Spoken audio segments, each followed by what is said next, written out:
and under various rounds of Udan, many operationalized routes have been put in place in Andhra Pradesh. As of today, 28 routes have been operationalized in Andhra Pradesh. Two airports and one waterdrome have been identified for development in Andhra Pradesh.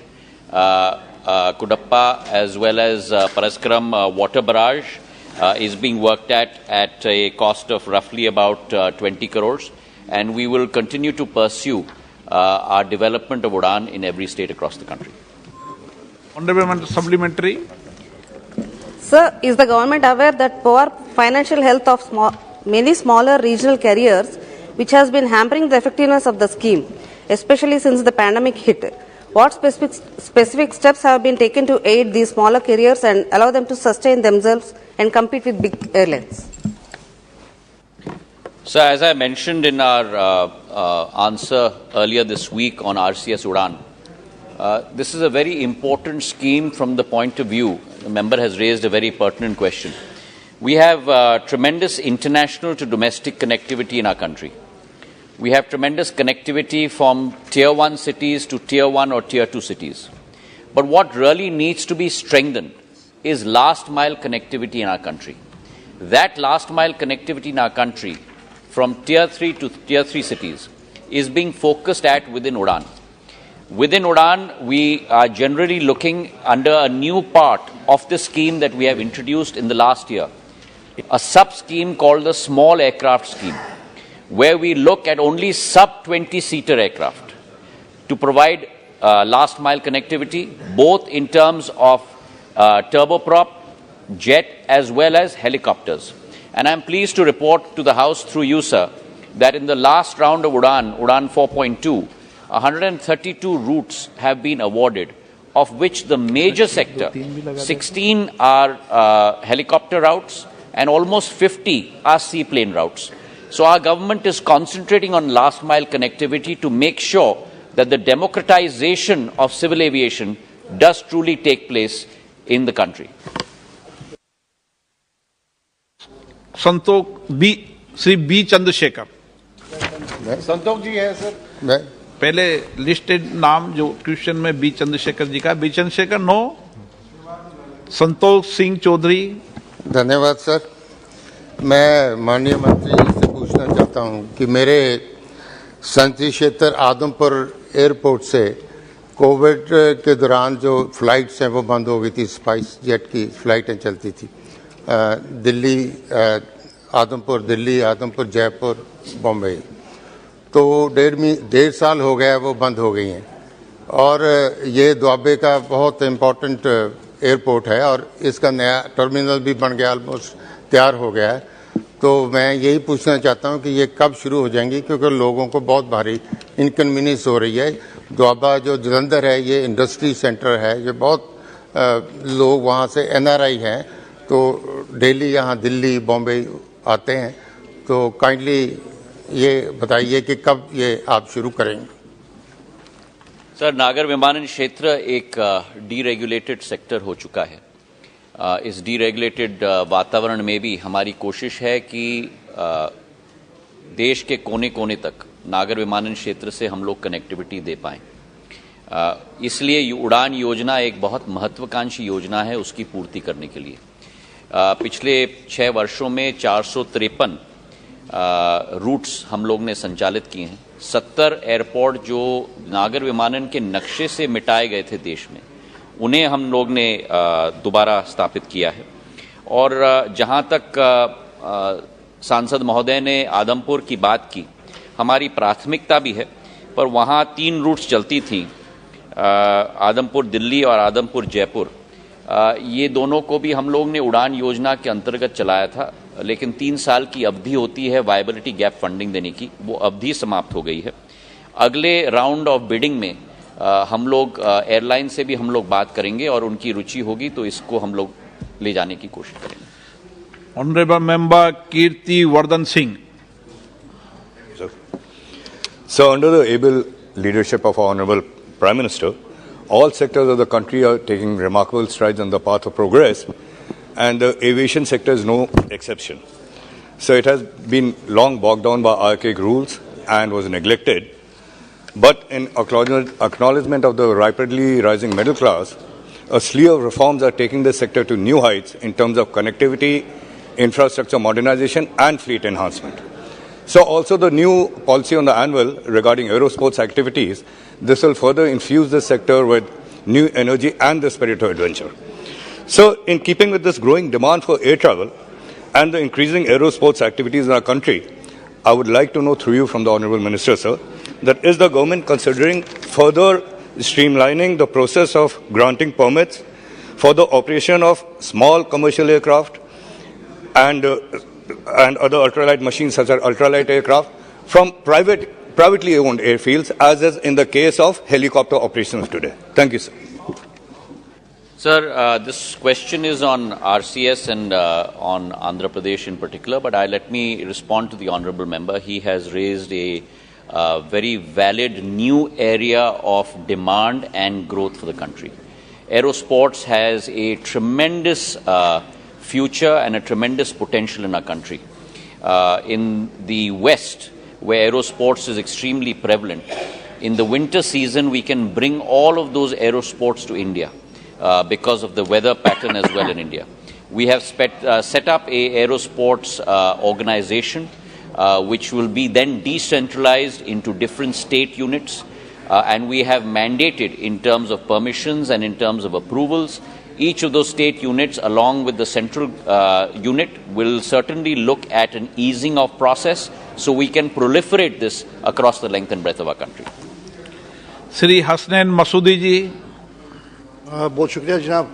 जनाब, इस साल जो सरकारी एदाद शुमार है उनके मुताबिक कोई 80 लाख के करीब टूरिस्ट विजिट किए श्रीनगर, और ये सारा जो ट्रैफिक है ये श्रीनगर एयरपोर्ट ये हैंडल करता है।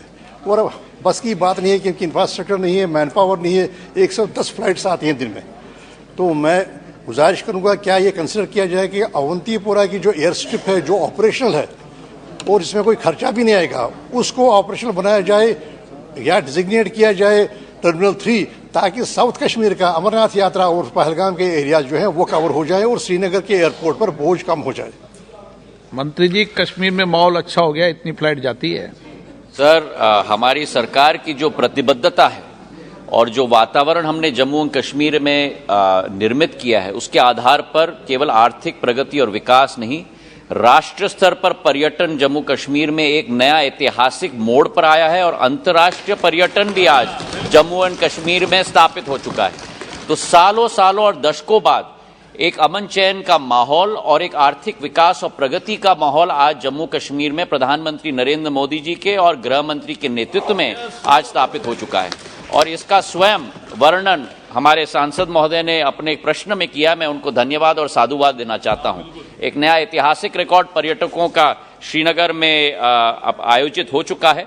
मैं इनको विश्वास दिलाना चाहता हूं कि केंद्र सरकार और नागर विमानन मंत्रालय की प्रतिबद्धता है कि श्रीनगर की एयरपोर्ट की विकास और प्रगति भी हम लोग निर्मित करने वाले हैं। 1000 करोड़ रुपए का जो वर्तमान का टर्मिनल बिल्डिंग है उसका एक्सपेंशन हम लोग कर रहे हैं, ताकि आधुनिकता के साथ एक पूर्ण रूप से हमारे सारे पर्यटक और जम्मू कश्मीर के वासियों के लिए भी सुविधा और सुगम सुविधा हम लोग पूर्ण रूप से दे पाएं। जहां तक प्रश्न अवंतीपुरा का है, मैं बताना चाहता हूं कि ये एक सैटेलाइट एयरपोर्ट है और हम लोग JNK के यूनियन टेरिटरी गवर्नमेंट के साथ हम लोग चर्चा कर रहे हैं कि इसको हम लोग कैसे आगे बढ़ा पाएं। पर श्रीनगर के लिए केवल नहीं, लेकिन जम्मू में भी एक्सपेंशन प्लान करीब 800 करोड़ का है। दोनों शहरों में एक आधुनिक, विकसित और बड़े हवाई अड्डे का निर्माण हम लोग करने जा रहे हैं। कीर्ति चिदम्बरम जी। Sir, has the ministry considered giving an approval for an airport in Chettinad, Shivaganga, Tamil Nadu, which has an unused airstrip? So, as far as Karti ji's question is concerned, we are very clear. We have identified a number of airstrips, unused airstrips across the country. All of these airstrips are a part of the Udan Yojana. If he will come and meet with me, I will certainly discuss that with him. But indeed, if that particular airstrip is not a part of this current list. The state government has to put in a request to us, and we will certainly include it. And then we will take it forward depending on the state government's Question number 1, 2, 3. Shri Kishan Kapoor. अध्यक्ष महोदय, प्रश्न संख्या 1, 2, 3। अध्यक्ष महोदय, जवाब पटेल पर। माननीय सदस्य। अध्यक्ष महोदय, जो उत्तर सभा पटल पर रखा है उसमें राष्ट्रीय राजमार्ग अधिनियम 1956 की धारा 3, 6, 5 का प्रावधान का विवरण भी दिया गया है और भारत के संविधान के अनुच्छेद 136, अनुच्छेद 226 का भी यहाँ हवाला दिया गया है जी। इसके बावजूद भी मामले बहुत अधिक है जी सभी राज्यों में, उसका मैं दूसरे सप्लीमेंट्री में कहूँगा। पर जहाँ भूमि अधिग्रहण, वन भूमि सहित अन्य भू राजस्व आदि मामलों के कारण संभव नहीं हो पाता, क्या मंत्रालय राष्ट्रीय राजमार्ग के उस विशेष हिस्से का पुनः सर्वेक्षण करने पर विचार करता है ताकि राजमार्ग कार्य अविलंब प्रारंभ हो सके और डीपीआर में संशोधन के बाद जो भूमि पूर्व में अधिग्रहित की जाती है क्या उसे वापस मालिकों को लौटा दिया जाता है? सम्माननीय अध्यक्ष महोदय, जो सम्मान्य सदस्य कह रहे ये समस्या है। अभी हमारे देश में काला ने निर्णय करने के बाद 1,74,327 केसेस पेंडिंग है और स्वाभाविक रूप से उस केसेस में निर्णय होने के बाद हाईकोर्ट में जाती है, फिर कुछ केसेस सुप्रीम कोर्ट में जाती है। अगर हम हाईकोर्ट के लेवल पर या उसके काला आर्बिट्रेशन के निर्णय पर मान्य करते हैं तो इंक्वायरी करने वाले पूछते अधिकारियों को कि आपने अपील क्यों नहीं किया, उसके इंटेंशन को चैलेंज करते हैं। उस डर के कारण कोई निर्णय नहीं हो पाता और इसके कारण लोगों को भी तकलीफ होती है और काम भी सफर होता है। वैसे जो काला होता है हमारे देश में, लैंड एक्विजिशन जो होता है वो राज्य सरकार का और भारत सरकार दोनों का अधिकार है, क्योंकि ये कॉन्करेंट है। कानून बनाने का अधिकार हमारा है और नियम बनाने का अधिकार राज्य सरकार का है और हमारा भी 1956 का एनएच का एक्ट है। पर ये सब बातों को देखते हुए काला ने निर्णय करने के बाद ये जो आर्बिट्रेशन में केसेस जाती है इसकी संख्या कम हो और ट्रांसपेरेंसी से कम समय में इंडिपेंडेंट, इम्पार्शल और फेयरली निर्णय हो, इसका हम लगातार कोशिश कर रहे हैं। बीच में हमने एक विशेष रूप की योजना की थी, भूमि राशि पोर्टल खोला था, उसमें हमने काफ़ी बड़े प्रमाण पर 11,808 नोटिफिकेशन निकाले और कुछ राहत मिली है। फिर भी अभी समस्या बहुत बड़ी है और इसलिए लॉ मिनिस्ट्री के साथ बैठकर सब लोगों से चर्चा करके हम इसके ऊपर आर्बिट्रेशन में काला के निर्णय के बाद ट्रांसपेरेंसी के साथ independent, impartial, fair, time bound ऐसी कोई निर्णय प्रक्रिया हो सकती है क्या, जिसके कारण ये कोर्ट की प्रक्रिया लंबी होती है और जिनकी ज़मीन जाती है उनको ज़मीन के पैसे भी नहीं मिलते। दूसरी और एक बात इम्पॉर्टेंट है कि इस कानून में एक बात ऐसी भी रह गई है कि हम जहां ज़मीन एक बार नोटिफिकेशन निकालते हैं और बाद में हमारी अलाइनमेंट बदल जाती है तो हम उनको ज़मीन भी वापस नहीं कर सकते और हम पैसा भी नहीं देते। तो ऐसी कानून में उसकी प्रोविज़न नहीं है। तमिलनाडु के एक एमपी है, उनकी समस्या हम उसको सुलझा नहीं पा रहे। तो इसलिए इन सब बातों को विचार करते हुए इसको ट्रांसपेरेंसी के साथ करप्शन फ्री, टाइम बाउंड और सिस्टम को कैसा करें इसको हम सोच रहे हैं। लॉ मिनिस्ट्री भी सोचेंगे, राज्य सरकार का भी ओपिनियन लेंगे और आप लोग भी कुछ सुझाव देंगे तो उसका विचार करेंगे। पर इसमें सुधारने की आवश्यकता, इस बात को मैं मान्य करता हूं और 1 महीने के अंदर इसके बारे में हम जरूर निर्णय करेंगे, क्योंकि ये केसेज जो है 1,74,327 और सम्मान्य सदस्य जिस राज्य से है हिमाचल प्रदेश, वहाँ 6,518 केसेस पेंडिंग है। अब मुझे बताइए 4 लोकसभा का ये छोटा से राज्य में 6,518 और हमारे कभी कभी 1,000, 2,000 करोड़ राज्य सरकार में एक साल डिपॉजिट पड़े रहते पैसे, वो काला में ब्याज लेता है और बैंक वाले मेरे पास आते हैं कि ये डिस्ट्रिक्ट कलेक्टर के पास पैसे हमारे बैंक में डिपॉजिट करने के लिए बोलो। तो ये पैसे हमारे पास है, पैसे देने के लिए हम तैयार है, वो लेने के लिए तैयार है। तो सिस्टम ऐसी बनी है कि इसमें हम कर नहीं पाते, तो कानूनी थोड़ा उसमें और सुधार करके निश्चित रूप से कोशिश करेंगे। Honour member supplementary. अध्यक्ष महोदय, मैं आपके माध्यम से मंत्री महोदय से जानना चाहता हूं कि ये जो मामले हैं, जैसे सबसे ज़्यादा मामले तो आपके गृह राज्य से हैं 37,327 जी, और दूसरे नंबर पर कर्नाटका आता है। वो तो लिस्ट पढ़ ली सबने, आप तो प्रश्न पूछो। और पंजाब और हरियाणा भी है तीसरे नंबर पर। ये जो मामले हैं ये कब से लंबित हैं जी? और अभी मंत्री महोदय जी ने कहा कि इनका निपटारा हम बहुत जल्दी करने जा रहे हैं, पर इसके लिए कितना समय लगेगा? क्योंकि हमारे वहाँ कहावत है, भू राजस्व के जो मामले होते हैं, अगर दादा केस कर दे तो पोता भी लड़ता रहता है जी। एक कब तक इनका निपटारण होगा जी? मैं सम्माननीय स्पीकर महोदय एक बात स्पष्ट कर दूंगा, इससे वैसे डायरेक्ट हमारा कोई संबंध नहीं है। मामले जो है वो आपका डिस्ट्रिक्ट कलेक्टर है, वो काला है, वो निर्णय करता है, फिर उसके निर्णय के ऊपर अपील होता है कमिश्नर लेवल पर। कमिश्नर जो होता है आपके स्टेट गवर्नमेंट का सभी है, फिर स्टेट गवर्नमेंट का कमिश्नर अपनी पावर डिप्यूटी कमिश्नर या एडिशनल कमिश्नर को देता है। फिर मेरे पास इतनी तकरारें आई है कि वकील जो काम करने वाले क्वेश्चन में वो और ये वहाँ मिलकर ऐसा निर्णय देते हैं कि अब मेरे पास ऐसी केसेस है, आखिर ये जनता का पैसा है, ऐसे ऐसे निर्णय आते हैं कि जहाँ 1 करोड़ देना है वहाँ 10 करोड़ अवार्ड हो जाता है। फिर उधर से लोग तकरार करते हैं कि आप ज़्यादा पैसे दे रहे हो। तो ये पूरा मामला जो होता है ये सिस्टम राज्य सरकार के अधीन है। मैं आप पूछ रहे इसलिए मैंने डिटेल में बताया, मैं उनके ऊपर कोई जिम्मेदारी डालना नहीं चाहता या उनके ऊपर टीका टिप्पणी नहीं करना चाहता, ये उनका अधिकार है। मैं इतना ही कहता हूं कि आइदर स्टेट गवर्नमेंट और central government, it is important that we need to change the procedure transparently, time bound, result oriented, qualitative and corruption free. और ये सर प्रॉब्लम ऐसा है कि I have to come to you, I have to change the law after passing the bill, and before that the stakeholders are state government act is there. I cannot take decision as I like it.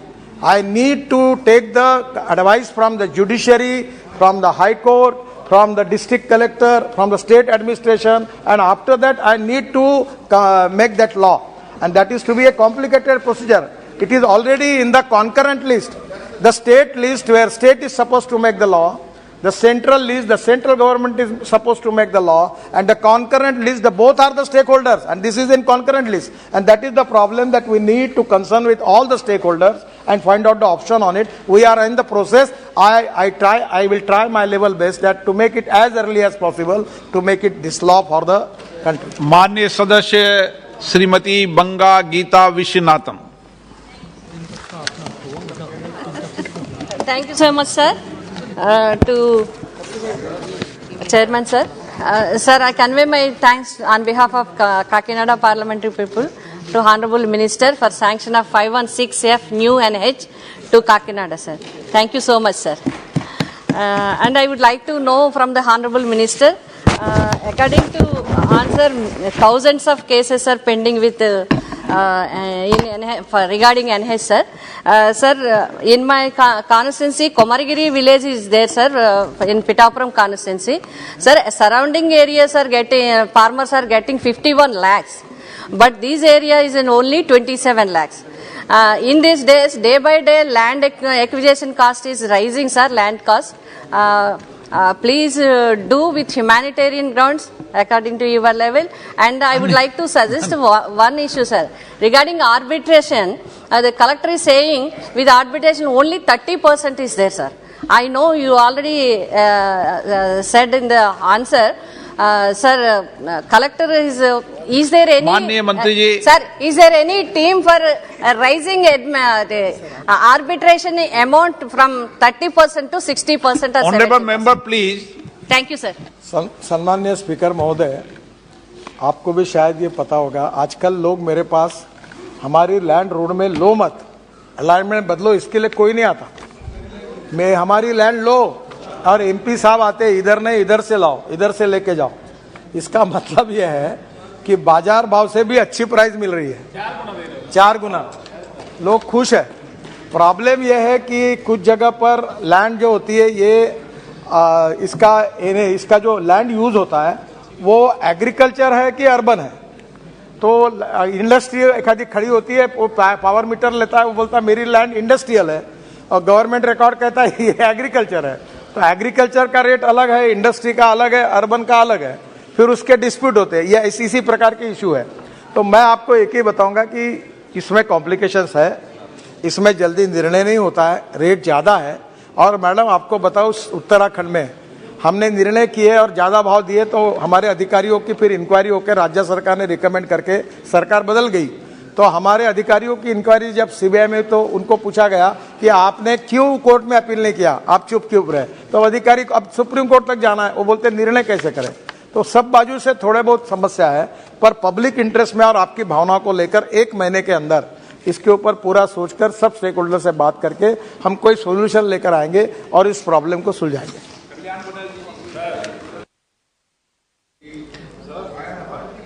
Answer of the Honorable Minister regarding the payment of compensation. I have a very few. You see, in 2013 Act, Land Rehabilitation and Compensation Benefit, etc., that replacing the Land Acquisition Act, the Act came into force.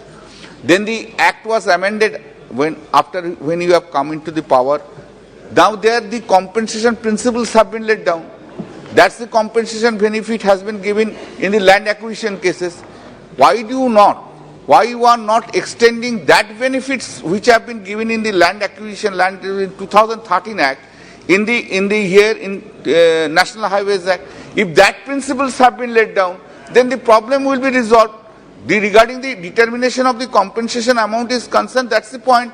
Now, whether anybody is aggrieved or not, that's the later part. They will go on later on arbitration, 220, 30, leave aside all that things. And sir, I tell you one thing.